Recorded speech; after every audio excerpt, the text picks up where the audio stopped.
আসসালামু আলাইকুম everyone, how are you all? I hope you all are fit and fine. তো আজকে আমরা যে টপিকটি নিয়ে আলোচনা করব সেটি হলো কন্ডিশনালস। কন্ডিশনালস অনেকের কাছেই খুবই সহজ একটি টপিক, আসলেই খুবই সহজ টপিক। তবে অনেকের কাছে এটি আবার দুঃখের কারণ, কেননা অনেকেই চিনতে পারে না কোনটি ফার্স্ট কন্ডিশনাল, কোনটি সেকেন্ড কন্ডিশনাল আর কোনটি থার্ড কন্ডিশনাল। আবার অনেকেই চিনতে পারলেও স্ট্রাকচার মেলাতে পারে না, অনেক সময় ফার্স্টেরটা সেকেন্ডে বসায়, সেকেন্ড কন্ডিশনালেরটা ফার্স্ট কন্ডিশনালে বসিয়ে দেয়। তো আজকে আমরা খুব সহজে বোঝার চেষ্টা করব কন্ডিশনালস কিভাবে হয়, তিনটা কন্ডিশনালের রূপ। মূলত জিরো কন্ডিশনাল দরকার হয় না। কন্ডিশনাল চার প্রকার: zero conditional, first conditional, second conditional, third conditional. মূলত জিরো কন্ডিশনাল বাদ দিয়ে তো কন্ডিশনাল যেটি দিয়ে করা হয় সেটি হলো ইফ, রাইট? ইফ শব্দের অর্থ হলো যদি। যদি তুমি আসো তাহলে আমি যাব, যদি তুমি খাও তাহলে আমিও খাবো, যদি তুমি লেখো তাহলে আমিও লিখবো, যদি তুমি ঘুরতে যাও আমিও ঘুরতে যাব। তার মানে একটা কিছু করলে আরেকটা কিছু হবে, এটা হলো কন্ডিশনাল। তো এখানে আরেকটি আছে, এটির সম্পূর্ণ উল্টো, সেটি হলো আনলেস। তো আনলেস শব্দের অর্থ হলো ভাইয়ারা যদি না।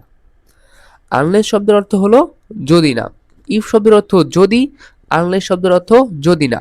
আনলেস সম্পূর্ণ উল্টো। যদি আনলেস দিয়ে হয়, ইফ দিয়ে যেরকম ভাবে হবে আনলেস দিয়ে সেরকম ভাবেই হবে, শুধুমাত্র সাবজেক্টের পরে শ্যাল উইল ক্যান মে এর পরে একটা নট হবে, তারপরে ভি ওয়ান হবে, তারপরে এক্সটেনশন হবে। শুধুমাত্র আনলেসের ক্ষেত্রে একটি নট যুক্ত হবে, বাকি সব ঠিকই থাকবে।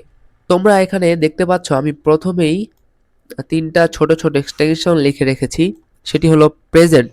প্রেজেন্ট বলতে বোঝায় all present tense. Past indefinite বলতে বোঝায় স্পেসিফিকলি শুধু পাস্ট ইনডিফিনিট। পাস্ট পারফেক্ট বলতে বোঝায় স্পেসিফিকলি শুধু পাস্ট পারফেক্ট। তো এগুলো লিখে রাখার কারণ কি? অবশ্যই কারণ আছে। এই যে প্রেজেন্ট, ফার্স্ট কন্ডিশনালে তোমরা ইফ প্লাস প্রেজেন্ট দেখতে পাচ্ছ। তো অনেকেই ভাবতে পারো এই প্রেজেন্ট বলতে হয়তোবা প্রেজেন্ট ইনডিফিনিট, অথবা প্রেজেন্ট কন্টিনিউয়াস, অথবা প্রেজেন্ট পারফেক্ট, অথবা প্রেজেন্ট পারফেক্ট কন্টিনিউয়াস। না, এই প্রেজেন্ট বলতে সবগুলোই, অর্থাৎ প্রেজেন্টের যতগুলো স্ট্রাকচার আছে, হতে পারে প্রেজেন্ট ইনডিফিনিট, হতে পারে প্রেজেন্ট কন্টিনিউয়াস, হতে পারে প্রেজেন্ট পারফেক্ট, হতে পারে প্রেজেন্ট পারফেক্ট কন্টিনিউয়াস। যেটাই থাকুক সেটাই ফার্স্ট কন্ডিশনালে কাজ করবে। তারপরে তোমরা যদি পাস্ট ইনডিফিনিট থাকে, অর্থাৎ পাস্ট ইনডিফিনিটের স্ট্রাকচার হলো subject plus V two. Subject plus V two যদি থাকে, ইফের পরে যদি দেখো সাবজেক্ট প্লাস ভি টু আছে, তাহলে তোমরা বুঝে নেবে সেটি হলো পাস্ট ইনডিফিনিট, অর্থাৎ সেকেন্ড কন্ডিশনাল। সেখানে হবে সেকেন্ড কন্ডিশনালের স্ট্রাকচার। যদি কোথাও দেখতে পাও ইফের পরে পাস্ট পারফেক্ট, অর্থাৎ subject plus had plus V three আছে, তাহলে তোমরা ভেবে নিবে সেটি হলো থার্ড কন্ডিশনাল। তো আমরা রুলসগুলো দেখে নিই। খুবই সিম্পল রুলস, একবার বুঝিয়ে দিলে বোঝার কথা, খুবই সহজ। তোমরা সহজভাবেই নেওয়ার চেষ্টা করবে ইনশাআল্লাহ। তোমরা এখানে দেখতে পাচ্ছ ইফ প্লাস প্রেজেন্ট, অর্থাৎ আমি প্রথমেই বললাম ইফের সাথে যদি প্রেজেন্টের যে কোনো প্রকার টেন্স থাকে তাহলে ভেবে নিবা সেটি হলো ফার্স্ট কন্ডিশনাল। আর ফার্স্ট কন্ডিশনালে থাকলে স্ট্রাকচার হবে, পরের অংশে হবে subject plus shall will can may plus V one. Shall will can may plus V one, এটা তোমরা খেয়াল রেখো। তারপরে তোমরা দেখতে পাচ্ছ সেকেন্ড কন্ডিশনাল। সেকেন্ড কন্ডিশনালের ক্ষেত্রে ইফ প্লাস শুধুমাত্র পাস্ট ইনডিফিনিট। এখানে কিন্তু আবার পাস্টের সব বলা হবে না, শুধুমাত্র স্পেসিফিকলি পাস্ট ইনডিফিনিট, অর্থাৎ সাবজেক্ট প্লাস ভি টু থাকবে। তাহলেই তোমরা ভেবে নিবে এটি হলো সেকেন্ড কন্ডিশনাল, এবং সেকেন্ড কন্ডিশনালের স্ট্রাকচার হলো subject plus should, could, might, would plus V one. এখানেও হবে ভি ওয়ান। অনেকে পাস্ট দেখে আবার ভেবে নিও না যেখানে হবে ভি টু, কখনোই না। এটা হওয়ার কারণ কি আমি তোমাদের এখন বলছি। তোমরা অনেকেই থার্ড কন্ডিশনালে এসে কোশ্চেন করতে পারো, ভাইয়া আচ্ছা আগে আমি বলে নেই স্ট্রাকচারটা, তাহলে তারপর আমি পার্থক্যটা বুঝিয়ে দিচ্ছি। তো থার্ড কন্ডিশনালে তোমরা দেখতে পাচ্ছ এখানে ইফ প্লাস পাস্ট পারফেক্ট। তো পাস্ট পারফেক্টের স্ট্রাকচার কি? হ্যাঁ, subject plus had plus V three, right.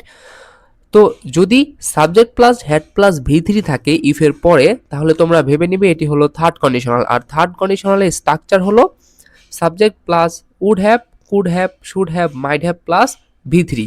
এখন তোমরা অনেকেই বলতে পারো, ভাইয়া প্রেজেন্ট ফার্স্ট কন্ডিশনালে ভি ওয়ান হলো, সেকেন্ড কন্ডিশনালেও ভি ওয়ান হলো, তাহলে থার্ড কন্ডিশনাল কি দোষ করলো? এখানেও ভি ওয়ান দিতেন। না ভাইয়ারা, এখানে বোঝার আছে অনেক কিছু। তোমাদের মনে আছে কি না, আমি যখন তোমাদের টেন্সের ক্লাস নিয়েছিলাম, যারা দেখেছো তারা তো জানো, আর যারা দেখোনি তারা অবশ্যই টেন্সের ক্লাসটি দেখে আসবে, তাহলে তোমাদের এই কন্ডিশনাল এবং আরো অন্যান্য টপিক খুবই সহজ লাগবে। তো সেই ক্লাস আমি বলেছিলাম মডাল সম্পর্কে। তো মডালস এমন একটি আহ, এমন একটি গ্রামার যে মডালসের পরে সব সময় ভি ওয়ান বসে। মডালস কোনগুলো? এই shall, should, can, could, may, might, will, would, এই সবই হলো মডাল। আরো অনেকগুলো আছে, এগুলো তোমরা পড়ে নিবে। মডালের পরে সব সময় ভি ওয়ান বসে। তবে তোমরা অনেকেই বলতে পারো ভাইয়া এখানেও তো উড, শুড, কুড, মাইট আছে। আছে, তবে তারপরে কিন্তু হ্যাভ আছে। Would have, could have, might have, should have. আমরা সকলেই জানি, আমরা সবাই জেনে থাকবো যে হ্যাভ, হ্যাজ, হ্যাড এর পরে ভার্বের ভি3 বসে। তো সেক্ষেত্রে এখানে উড হ্যাভ আছে, কুড হ্যাভ আছে, শুড, মাইট হ্যাভ আছে, এই জন্য ভি3 হয়েছে। আশা করি তোমাদের বোঝাতে পেরেছি। তারপরে আমরা তিনটা স্ট্রাকচারের জন্য তিনটা উদাহরণে চলে যাই। খুবই সহজ উদাহরণ দেওয়ার চেষ্টা করেছি। প্রথম উদাহরণ হলো ইফ ইউ কাম, যদি তুমি আসো, আই উইল গো, তাহলে আমি যাব। ইফ ইউ কাম, ইফ এর পরে সাবজেক্ট প্লাস ভি ওয়ান আছে, তাহলে এটা আমি বুঝতে পারছি আমরা এটি first conditional. First conditional structure কি? Subject plus shall, will, may plus V one, right? Shall, will, can, may plus V one. এখানে যেহেতু আমি দিয়েছি যদি তুমি আসো, তাহলে আমি যাব, আই উইল গো। তারপরে সেকেন্ড কন্ডিশনাল, এখানে কি তোমরা অনেকে প্রশ্ন করতে পারো ভাইয়া শুধু উইল দিব, ক্যান দিলে হবে না, মে দিলে হবে না? অবশ্যই হবে। তুমি যদি এখানে দাও if you come, I may go, I can go, দিতে পারো। তবে মেয়ের ক্ষেত্রে মনে রাখতে হবে মে দিয়ে বোঝায় সম্ভাবনা, অথবা আমি যেতে পারি। যদি তুমি আসো, আমি যেতে পারি, এরকম একটি জিনিস বোঝায়। তারপরে সেকেন্ড কন্ডিশনাল পরেরটা আমরা দেখতে পাচ্ছি ইফ ইউ কেম, যদি তুমি আসতে, আই উড গো, তাহলে আমি যেতাম। এটা হলো আমরা দেখতে পাচ্ছি ইফ প্লাস সাবজেক্ট প্লাস ভি2 আছে, আর সাবজেক্ট প্লাস ভি2 থাকলেই আমরা ভেবে নেব সেটি কি? Second conditional. আর সেকেন্ড কন্ডিশনাল স্ট্রাকচার কি? Subject plus would, should, could, might plus V one, right? তো এটা আমরা বুঝে গেলাম।